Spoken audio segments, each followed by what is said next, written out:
A forgotten milestone in gaming history. When people talk about the first 32-bit console, they often mention the Sony PlayStation, the Sega Saturn, or even the 3DO. But long before those systems hit store shelves, there was another machine that quietly made history, the FM Towns Marty. Released only in Japan in 1993 by Fujitsu, the FM Towns Marty holds the title of being the world's first 32-bit home video game console.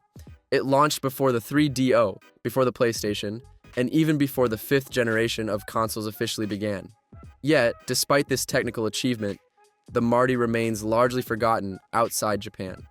It was ambitious, ahead of its time, in many ways a console that showed what the future of gaming could be, but also why being first doesn't always mean being successful. The origins from PC to console. To understand the FM Towns Marty, we need to go back a few years earlier. In 1989, Fujitsu released the FM Towns, a high-end personal computer designed for multimedia. Unlike most PCs of its time, the FM Towns came with a CD-ROM drive, which was revolutionary in the late 80s. It supported full-motion video, digital audio, and advanced graphics, all well beyond what typical home computers or game consoles could do. Games on the FM Towns PC looked and sounded incredible for their time. You had crisp audio tracks, authentic voice acting, and colorful visuals. Fujitsu wanted to bring this power to living rooms, not just offices. And that's where the idea for the FM Towns Marty was born. The hardware powerhouse.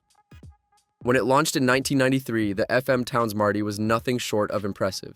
It was powered by an Intel 386SX CPU running at 16 MHz, the same 32-bit processor architecture that powered many personal computers of that era. It also featured 2 MB of RAM, a built-in CD-ROM drive, a floppy disk drive, for some game saves and system utilities, and the ability to output 24-bit color graphics at resolutions up to 720 by 480. These specs made it far more powerful than the 16-bit consoles like the Super Nintendo or the Sega Genesis. It could display thousands of colors simultaneously and play high-quality audio directly from the CD. Features that would only become mainstream years later. The design and features. The FM Town Marty had a sleek, rounded design, gray plastic, compact build, and a top-loading CD drive. It looked futuristic compared to the bulky consoles of its time. It came bundled with a 2-button controller, shaped somewhat like a SNES pad, but simpler.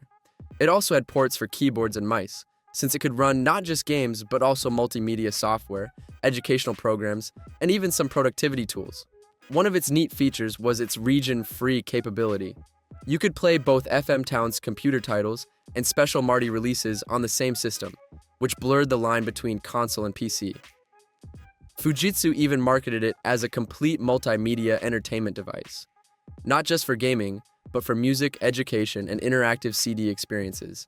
In many ways, the FM Towns Marty was a hybrid of a PC and a console, a vision that would later inspire systems like the PlayStation and Xbox. The game library. One of the Marty's biggest strengths and weaknesses was its game library. Because it was compatible with FM Towns PC titles, it launched with access to over 200 existing games, including popular Japanese visual novels, simulation games, and ports of Western hits. Notable titles included Afterburner 2, Splatterhouse, Loom, Raiden, SimCity, and Ultima 6. Visually, many of these games were stunning compared to what consoles could do at the time. Full CD audio soundtracks, voice acting, and detailed animations made them feel premium. However, most FM Towns games were designed with keyboard and mouse in mind, not a controller. This made many games awkward to play on the Marty. The price problem. One of the biggest reasons the FM Towns Marty failed was its price. At launch, it cost around 98,000 yen, which in 1993 was close to $800. That was significantly higher than consoles like the Super Nintendo or even the upcoming Sega Saturn. For most consumers, the Marty was simply too expensive. It was marketed as a high-end multimedia machine, but gamers just wanted fun, affordable entertainment, not a luxury console with educational software and PC ports. This pricing mistake mirrored what other companies, like 3DO, would repeat later. The technology was cutting edge, but the price tag pushed it out of reach for the very audience it needed to attract. The competition heats up. When the FM Towns Marty launched, it had a short window of opportunity before the fifth generation of consoles began. But within just 2 years, competitors like the 3DO, 1993, Sony PlayStation, 1994, and Sega Saturn, 1994 arrived, and they completely overshadowed it.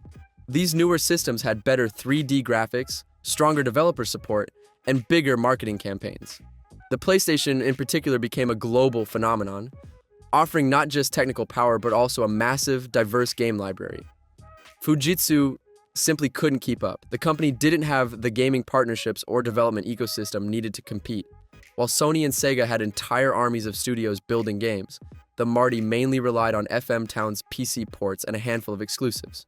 The FM Towns Marty 2 in 1994, Fujitsu released a minor revision of the FM Towns Marty called the FM Towns Marty 2.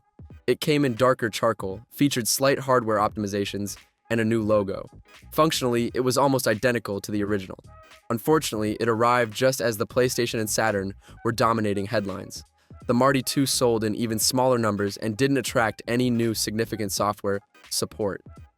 Fujitsu also experimented with other FM Towns-based devices, including the FM Towns Car Marty, a portable version designed for use in vehicles, complete with a built-in display.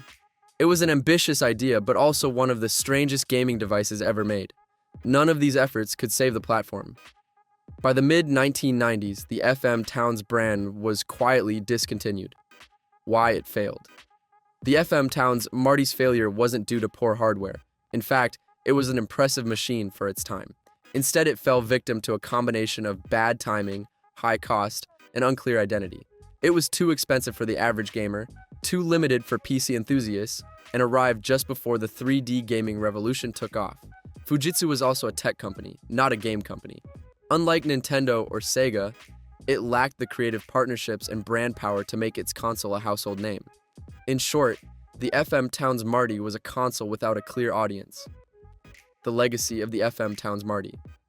Despite its commercial failure, the FM Towns Marty deserves respect for what it achieved. It was the first 32-bit home console, years ahead of its time, and one of the earliest systems to fully embrace the CD-ROM format.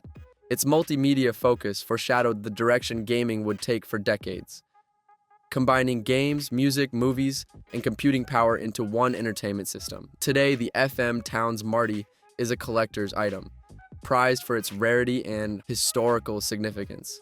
Working units are hard to find, and complete sets with boxes and controllers can fetch high prices among retro gaming enthusiasts. In hindsight, the Marty was a glimpse into the future, a console that tried to do too much too soon. But in doing so, it paved the way for the foundation of modern gaming hardware.